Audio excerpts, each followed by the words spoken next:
વિરામ બાદ આપનું સ્વાગત છે। વાત ચાલી રહી છે પ્રેરણાદાયક મહેશભાઈ સવાણી સાથે। મહેશભાઈ, આપ આપની કામગીરી, સમાજ પ્રત્યે આપનો દૃષ્ટિકોણ, આપની નિષ્ઠા ઘણા કારણોસર જાણીતા છો, પરંતુ મહેશભાઈ એક જનનીધામની રચના કરી હતી। એ જનનીધામ છે શું? GSNP પ્લસ એક સંસ્થા છે, ગુજરાત રાજ્યની સંસ્થા છે અને નેશનલ લેવલે કામ કરે છે। દક્ષાબેન વિરડિયા એ સંસ્થા ચલાવે છે। દક્ષાબેને એક મને આમ તો ઘણી વખત મળ્યા હતા, પણ એક લાસ્ટ ટાઈમ જ્યારે આવ્યા ને ત્યારે એમની વાતમાં બહુ સત્ય અને કરુણતા હતી। એમણે મને કીધું કે જો મને એક કોઈ ગાળો મને ભાડે ગોતી આપો।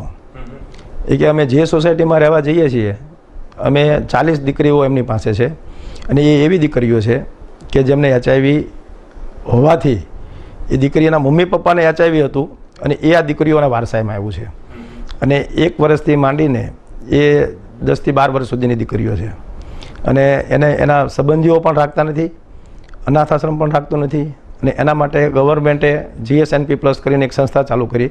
પણ અમે એમને રહેવાનું જે હોય છે એ ભાડાના મકાનમાં રહેતા હોય, પણ સોસાયટીમાં 2-3 મહિનાઓ રહે, સોસાયટીમાં બધાને ખબર પડે એટલે એક એ લોકો પ્રત્યે એક ધૂણા પેદા થાય। એટલે એવી રીતે દક્ષાબેનને દર 2-3 મહિને ઘર બદલવું પડે। રિક્ષામાં એ લોકો બેઠા હોય તો બીજા કોઈ બેસે નહીં, જે આપણી આ સમાજની ખોટી માનસિકતા અને ખોટી માન્યતાઓ આ એક ઘર કરી ગઈ હતી। ત્યારે દક્ષાબેન મારી પાસે આવ્યા હતા અને દક્ષાબેને મને કીધું, એટલે મારું એક ફાર્મ હાઉસ છે નદી કિનારે, તાપી નદીના કિનારે, આંબોલી ગામ ખાતે। એટલે એ ફાર્મ મેં એમને કીધું, મેં કીધું આપણે જનનીધામ આ બધી દીકરીઓ અહીંયા રહેશે, અહીંયા જમશે, અહીંયા એને કોઈ પણ નેગેટિવિટીનો સામનો નહીં કરવો પડે, એ ખુલ્લા મનથી રહી શકે અને દર રવિવારે પણ હું ત્યાં જાઉં અને એનીથી વિશેષ એ લોકોને રહેવા જમવા એ બધા કરતાં વિશેષ કે એ આજે પણ બધી દીકરીઓ મને પપ્પા તરીકે માને છે અને હું પણ દર રવિવારે જઈને મારી દીકરીઓ સાથે રહું છું। ચલો, ખૂબ સારી વાત છે, પણ એક વાત આપે એવી કીધી કે એઇડ્સનો દર્દી જો રિક્ષામાં બેઠો હોય તો આપણા સમાજનો કોઈ પણ વ્યક્તિ રિક્ષામાં પણ નથી બેસતો, તો તમે 40 દીકરીઓને જનનીધામ આખું બનાવીને આપ્યું, ત્યારે કોઈ મુસીબતોનો સામનો કરવો પડ્યો હતો? હા, થોડુંક લોકલ લેવલે સ્કૂલનો અને રહેવાનો એવો થોડોક સામનો કરવો પડ્યો હતો, પણ ગુજરાત સરકાર કમ્પ્લીટ ટોટલ ફેવરમાં હતી અને એમણે કીધું કે નહીં, આ દીકરીઓ સાથે કોઈ પણ જાતનો એમની સાથે દુર્વ્યવહાર ન થાય એના માટે એમણે પોલીસ ડિપાર્ટમેન્ટ અને બધી એમને સવલતો પૂરી પાડી હતી। અને મારે આ સમાજને કહેવું છે કે જો બેસવાથી પણ જો એ લોકો દૂર ભાગતા હોય તો હું તો એ લોકો સાથે દરરોજ રમું છું, એ લોકો સાથે જમું છું, એ લોકોનું એંઠું પણ ખાઉં છું, એવું કંઈ થતું નથી, પણ જે ખોટી માન્યતાઓ મનમાં ઘૂસી ગઈ છે એને રિયલી દૂર કરવી જોઈએ। એટલે જ કહેવાય છે ને કે ये રોગ છૂને से નહીં ફેલતા। હવે ખાસ મુદ્દાની એક વાત આવશે, આપે જનનીધામની રચના કરી નાખી, સંબંધ ભાવના કરીને આપે અત્યાર સુધીમાં 118થી પણ વધુ દીકરીઓનું કન્યાદાન કર્યું। બીજાની દીકરીને પોતાની અપનાવી લેવી અને પોતાની દીકરીના જે રીતે લગ્ન કરાય એના કરતાં પણ વધુ ઠાઠથી એના લગ્ન થાય એ ધ્યાન મહેશભાઈ રાખે છે। આ આખો વિચાર ક્યાંથી આવ્યો? 2008માં 2 દીકરીના મેં કન્યાદાન કર્યા અને એ મારી બંને દીકરીઓમાં એમના લગ્નના 4 દિવસ પહેલાં એમના પપ્પાનું એટેકથી અવસાન પામ્યા હતા। ત્યારે એ સર્વપ્રથમ મેં 2 દીકરીઓના એ કન્યાદાન કર્યા, મિતુલા અને અમૃતાનું। બસ ત્યારથી મને એવું લાગ્યું કે આ જે શાસ્ત્રોનું સારા જે કન્યાદાન છે એનો મહિમા કેટલો હોય, કેવો હોય। અને ત્યાર પછી મને એવું થયું કે આવી ઘણી બધી દીકરીઓ હશે કે જેના પપ્પા નહીં હોય અને એના મમ્મીઓને કેટલા બધા વિચારો, કેટલા બધા ટેન્શનો હોય। અત્યારે અમારી એક જે બુક અમે આ વખતે સંબંધ ભાવના લગ્નમાં કાજલ ઓઝા વેદે જે લખેલી છે એનું નામ પણ સંબંધ ભાવના જ છે। એમાં મારી બધી દીકરીઓના લેટરો પ્રકાશિત કરવામાં આવ્યા છે। એ તમે વાંચો તો તમને ખ્યાલ આવે કે એ તો અત્યારની વાત છે, પણ એની પહેલાં પણ કે જ્યારે આ બધી દીકરીઓને આપણે જોઈએ છીએ ત્યારે ઘણી વખત સમાજ પ્રત્યે, આ સોસાયટી પ્રત્યે પણ કહેવાનું મન થાય કે જે દીકરીના પપ્પા ન હોય એને બીજા બધા તો પછી હેરાન કરે છે, પહેલાં સર્વપ્રથમ તો બધા જે ફેમિલિયર મેમ્બરો હોય છે ને એ જ એમને શાંતિથી જીવન દેતા। જ્યારે આવી બધી દીકરીઓને એક માથા ઉપર એક પપ્પાનો હાથ મૂકીએ ને અને જે એનામાં એના જીવનને જે પ્રફુલ્લિત કરે છે ને એ પણ એક બહુ ભાગ કહેવાય કે આવું પણ કોઈના નસીબમાં આવે। મહેશભાઈ, આવી દીકરીઓ આપની પાસે આવે છે કેવી રીતે? ખબર નહીં, કુદરત ભગવાન મને આપે છે. ઘણી વખત મને એવું થાય કે મારે દીકરી નથી એટલે હું દીકરીનો ભૂખ્યો છું, અને જે દીકરીના પપ્પા ન હોય એ પપ્પાની ભૂખ્યું હોય. ઘણી વખત એક દીકરી એક દિવસમાં 100 વખત પપ્પા પપ્પા પપ્પા પપ્પા એવું લખે. તો હું કહું તું કેમ એટલી બધી વખત લખે? તો કે ના, હું 20 વર્ષથી પપ્પા નામનો શબ્દ નથી બોલી, એટલે મારે હું તમને બોલ્યા જ કરીશ પપ્પા પપ્પા પપ્પા, કારણ કે એના પપ્પા 20 વર્ષ પહેલાં એક્સપાયર થઈ ગયા હતા. તો એ રેગ્યુલર પપ્પા પપ્પા બોલ્યા જ કરે, લખ્યા જ કરે મેસેજમાં.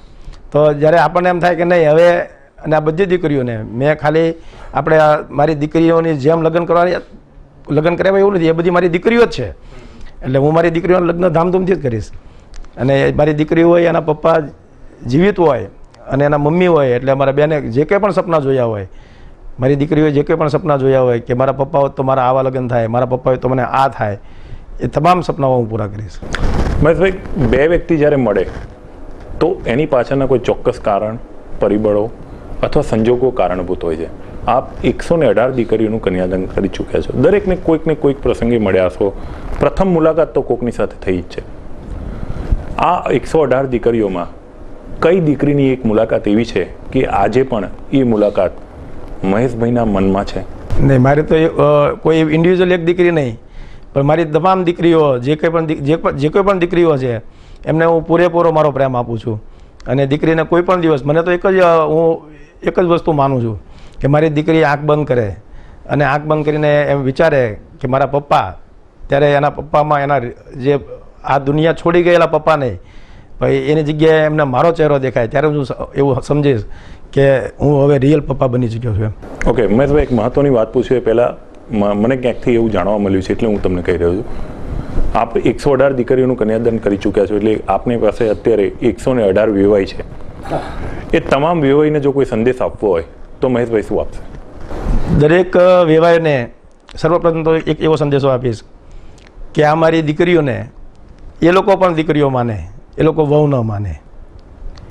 અને બીજી વાત કે કોઈ પણ દિવસ એમની કુખેથી દીકરો અવતરે કે દીકરી અવતરે, કોઈ પણ દિવસ એને સ્ત્રી હત્યા કરવાનું પાપ એના શિર ઉપર ન ચડાવે. બહુ મોટી વાત કરી નાખી, બહુ મોટી વાત કરી. મહેશભાઈ, હવે એક મહત્ત્વની વાત મારે તમને પૂછી. તાજેતરમાં વરાછાની અંદર પીપી સવાણી હાર્ટ હોસ્પિટલ આપે ખોલી છે. આ હોસ્પિટલ ખોલવા પાછળ ચોક્કસ કયો સંદેશ હતો, અથવા આના માટેનું જવાબદાર જે કારણ હતું એ મારે જાણવું છે. બાપુજીને ઘણી વખત એવું થતું કે વરાછા રોડ ઉપર કોઈને પણ કંઈ પણ થયું હોય તો સિટી સુધી લંબાવવું પડતું હતું. મારા દીકરાના જન્મ મિતુલ વખતે જ એને જે પેલી ખેંચ આવે એમાં અમે અમારા પરિવારમાં પહેલી વખત આવું જોયેલું કે મોઢામાંથી ફીણ નીકળી જાય. અને એ વખતે બાપુજીએ મિતુલે લઈને જે દોડાદોડી કરી હતી અને તાત્કાલિક સારવાર ન મળે, ત્યારે બાપુજીએ એવું નક્કી કર્યું હતું કે વરાછામાં ડૉક્ટરો હોવા જોઈએ. એટલે એ વખતે બાપુજીએ દર વર્ષે 10 ડૉક્ટરો બનાવવા, એને એડોપ્ટ કરવા, જે બહુ હોશિયાર હોય અને ફાઇનાન્શિયલ કેપેસિટી ન હોય, તો એવા લગભગ 282 ડૉક્ટર બાપુજીએ બનાવ્યા. કે અને હવે તો રોડ ઉપર નીકળતા ડૉક્ટર થઈ ગયું. અને મારા બાપુજીના માસીના દીકરા, એમને એટેક આવેલો, ત્યારે એ એટેકમાં અમે બાપુજી લઈને એમને નીકળ્યા હતા, સ્ટેશન સુધી જ પહોંચ્યા અને એક્સપાયર થઈ ગયા. ત્યારે બાપુજીને એવું થયું કે ઘણા બધા એવા કેસો હોય કે આપણે સિટી સુધી પહોંચી પણ ન શકીએ, ત્યારે એમણે બધા કરતાં પહેલું કે ભાઈ આપણે વરાછા ઉપર એક સારી હોસ્પિટલની જરૂર છે.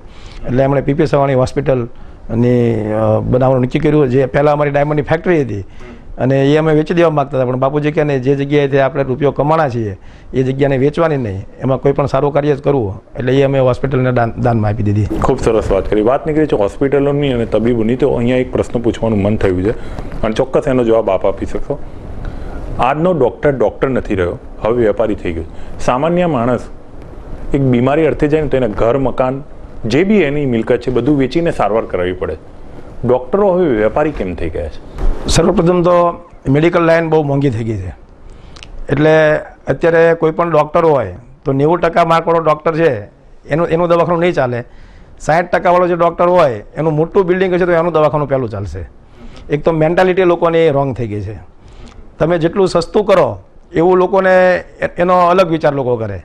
અને ડૉક્ટરોમાં પણ આજે કમિશન બેઝ આ તે બધું જે કંઈ પણ ચડતું હોય એ દર્દીઓના માથે ચડતું હોય, એટલે કમિશનો પણ એની ઉપર ચડે.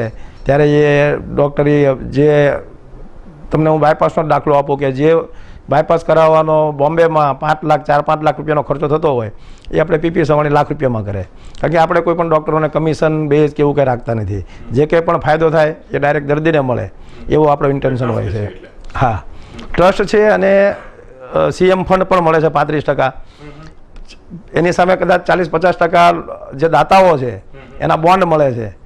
ત્યારે કદાચ લગભગ વીકમાં એકાદું ઓપરેશન તો બાયપાસનું એવું હોય કે જે 4-5 હજાર રૂપિયામાં થતું હશે. અને અમે એ નથી જોતા કે એની પાસે કેપેસિટી છે કે નહીં. સર્વપ્રથમ તો એ જોઈએ છે કે એ દર્દીને એની ટ્રીટમેન્ટ મળી રહે. ઓકે, અમારા કાર્યક્રમની પ્રણાલિકા છે એટલે આપણે કહી રહ્યું છું કે અત્યારે આપણે લાખો દર્શકો જોઈ રહ્યા છે. એ તમામને જો એક સંદેશ આપવો હોય તો મહેશભાઈ પ્રેરણાદાયક સંદેશો શું આપશે?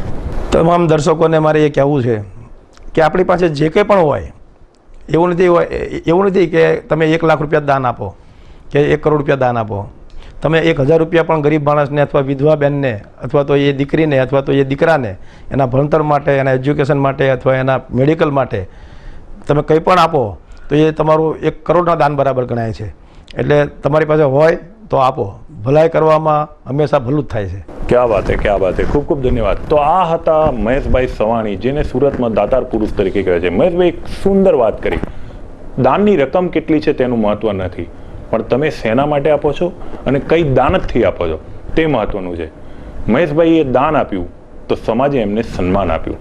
મિત્રો, આપવાથી ક્યારેય ઓછું થતું નથી. અને આ વાત જો તમે ન માનતા હો તો ચોક્કસપણે એકવાર મહેશભાઈને મળી લેજો. આવી જ એક પ્રેરણાદાયક વ્યક્તિને લઈને ખૂબ ઝડપથી તમારી સમક્ષ આવીશ. ત્યાં સુધી મને રજા આપશો. નમસ્કાર.